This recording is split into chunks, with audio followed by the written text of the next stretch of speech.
Ever need to laminate table legs when you don't have any timber thick enough? In this video I'm going to show you my favourite way of doing this so that you minimise the visibility of the glue join.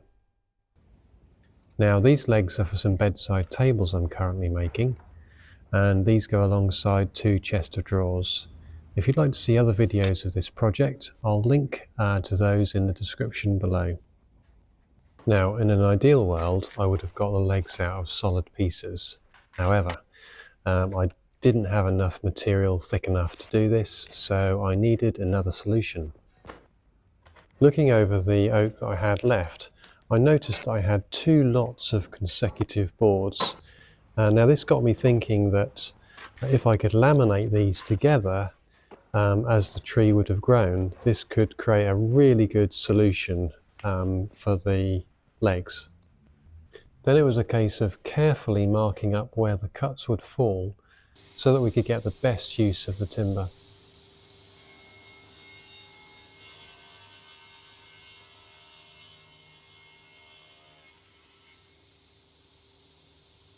Once I'd cut to the lines I'd drawn, I could then use the rip fence to rip all of the components out.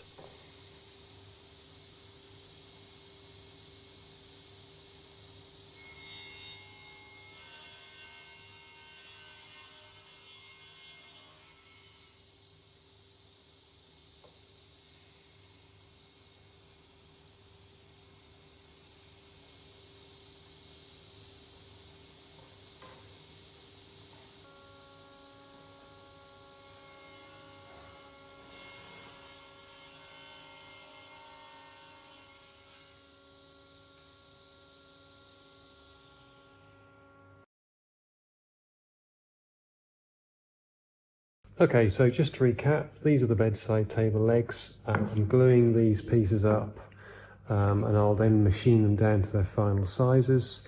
So the idea is that I'm going to be surface planing this face and surface planing this face, and I'm going to take as little off as possible so that the annular rings will and the fig ring will run through as well as possible, because these are the consecutive planks from the tree.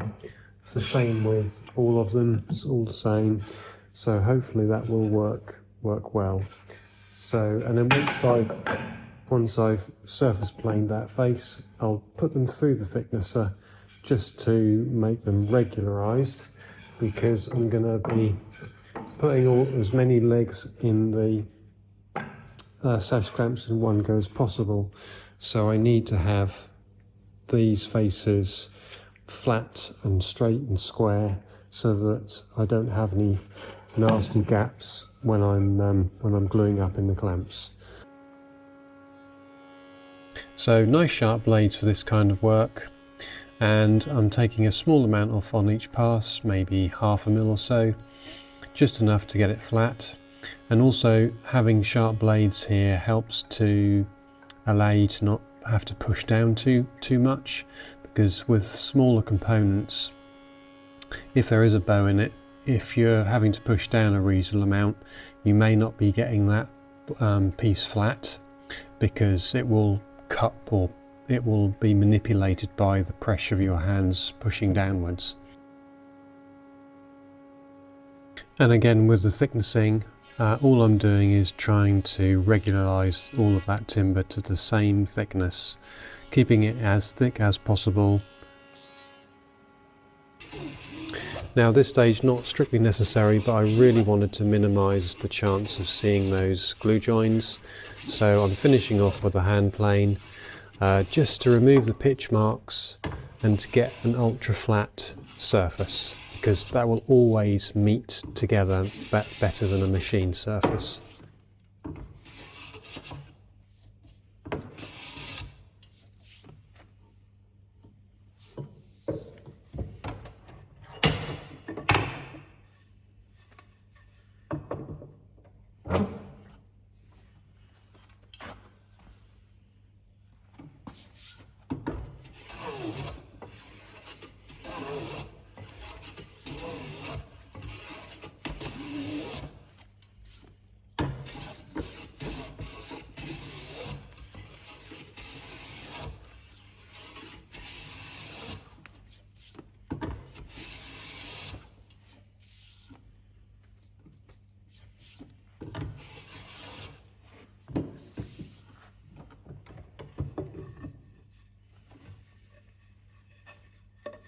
So here all I'm doing is just bringing the two faces together, and they are slightly hollowed along their length. So with that little bit of pressure in the middle from my hand, it just checks that they're meeting nicely at both ends, and that there's also no twist that I've inadvertently put in there from the hand planing. So just checking all the way around that it meets nicely. Now I'm using Titebond 3 wood glue here. It's my go-to glue for pretty much all the woodwork I do. Really important to get a good, even, heavyish coat here so that you get glue squeeze out everywhere. Now I could use a Felder glue spreader, the proper ones that you use for veneering purposes, which I do have one, but I tend not to use it unless I've got lots of this to do, because the cleanup time is considerable. So I just kind of generally do it the basic way. Admittedly, I should have a slightly wider roller than I was using here, but it did the job.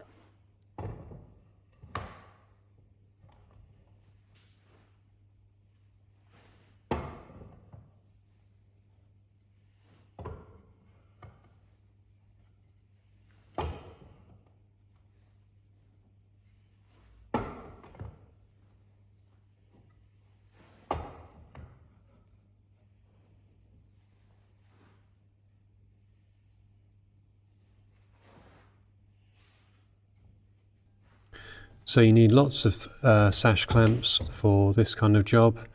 I'm using 3 on the bottom, 3 above. Really important to have a same amount on each side, and they want to be really close because you need to get that pressure, nice even pressure all the way along.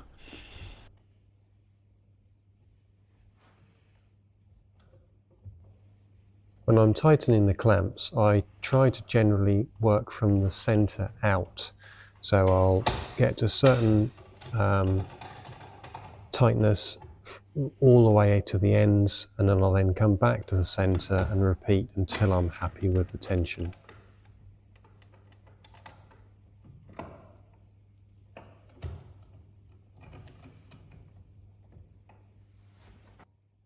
Now, another little thing you can do is use a ring spanner to create more leverage on the sash clamp handles.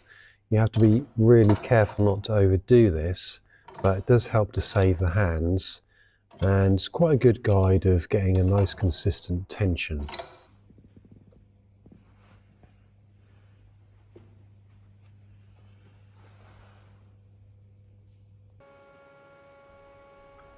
So once the laminates have been left in clamp for a good 24 hours, it's then on to surface planing. So I only needed to take one pass off the face side, and I actually did that all in one setting. So I did all the face sides, and then I set the infeed table lower so that I could take more off, because as you can see I've got the glue to remove, and also just to bring both edges so that it's all nice and square and flat.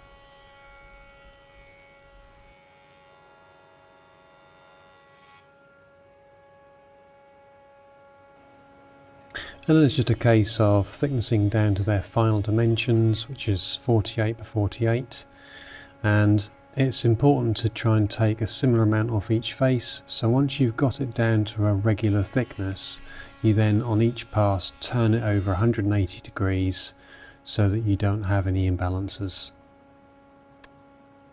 Alright, so out of all of these, this one here is probably the easiest to see. You may or may not be able to see that in the light. And that's just because the grain is a bit more wilder, and there's a bit more of a change in the figuring from the machining process. But I'm happy with that. That's still really good. I think it's going to be hard to see when that's all finished. So I hope that helps. There's obviously other ways you could do this. You could instead laminate or prepare some thin veneer, say 3mm thick, out of the same batch of timber, and then you could then glue down onto these two faces, which obviously then wouldn't see the join, but you would see the join line of the veneer on both out edges. So, you know, that then becomes a bit of a negative, and in a way you've got more joins going on. And also the thing I dislike about that method is that, you know, you'll, especially with table legs, you're going to generally see the thing from a 3D perspective, not just on a single plane. So with this, you know, the grain, you can see that this is solid timber, that the grain is running through. It all makes sense. And even though we have this join, it still all kind of looks like it's from one piece. But if you laminated a thin strip onto these two faces, then when you look here, there would be no relationship between those two. And so your mind would instantly start to doubt, not necessarily doubt, but you wouldn't see the connection. And so, you know, a keener eye would see, that's not how solid wood would look. It's not necessarily a bad thing. There are many very fine pieces of furniture which would have veneered legs. I'm not saying that's a bad principle, but it doesn't really quite suit the work I do. And these pieces are generally simple in design, so that for me wasn't the right way to do it. Anyway, the major thing is look at the timber you've got before you start cutting at it. That's what allowed me to find this way, and fortunately I had enough short pieces to do it. But yeah, hopefully that helps, and good luck with your table leg laminating.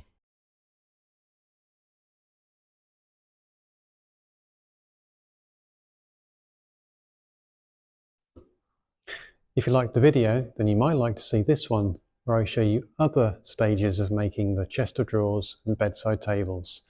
Thanks so much for watching, and I hope to see you in the next one.